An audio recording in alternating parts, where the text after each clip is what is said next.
Storytime Square! Let's leap into adventure! Today, we will be reading A Sick Day for Amos McGee. This book is about Amos McGee, a zookeeper who loves spending time with his animals. He makes sure to do their favorite things with them each day. Unfortunately, one day Amos McGee gets the sniffles and has to take a day off from the zoo and his animal friends.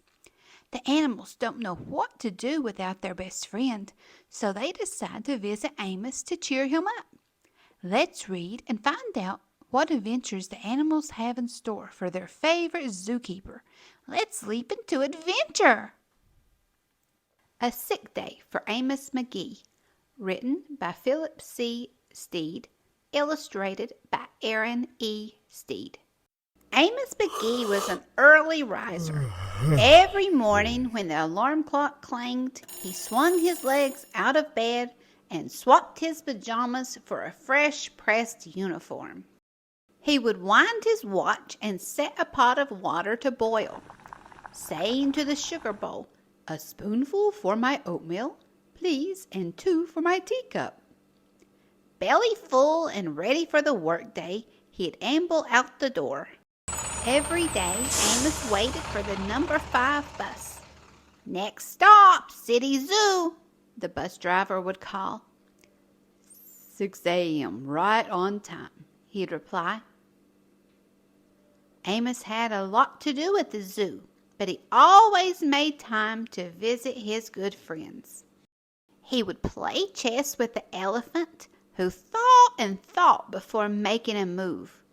Run races with the tortoise, who never ever lost. Sit quietly with the penguin, who was very shy. Lend a handkerchief to the rhinoceros, who always had a runny nose. And at sunset, read stories to the owl, who was afraid of the dark. One day, Amos awoke with the sniffles and the sneezes and the chills. He swung his achy legs out of bed, curled them back again, and said, "Ugh, I don't think I'll be going to work today." Meanwhile, at the zoo, the animals waited for their friend. The elephant arranged his ponds and polished his castles.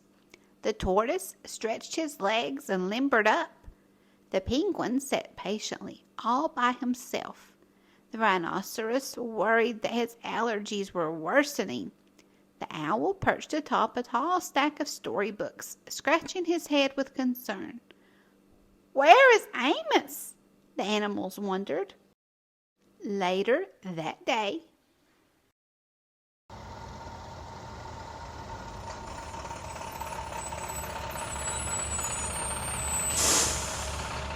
"Hooray! My good friends are here." The elephant prepared a game of chess. Amos thought and thought before making a move. "I'm too tired to run races today," said Amos to the tortoise. "Let's play hide and seek instead." The tortoise hid inside his shell. Amos hid beneath the covers. Amos yawned. "I could use a nap." The penguin sat quietly, keeping Amos's feet warm. "Achoo!" Amos awoke with a sneeze. The rhinoceros was ready with a handkerchief. "I'm beginning to feel much better, thank you," said Amos to his friends. He swung his legs out of bed. "Perhaps we'll share a pot of tea." Amos wound his alarm clock. "It's getting late," he said. "After all, we have a morning bus to catch." So Amos said good night to the elephant, and good night to the tortoise, and good night to the penguin, and good night to the rhinoceros, and good night to the owl, who, knowing that Amos was afraid of the dark, read a story aloud before turning out the light.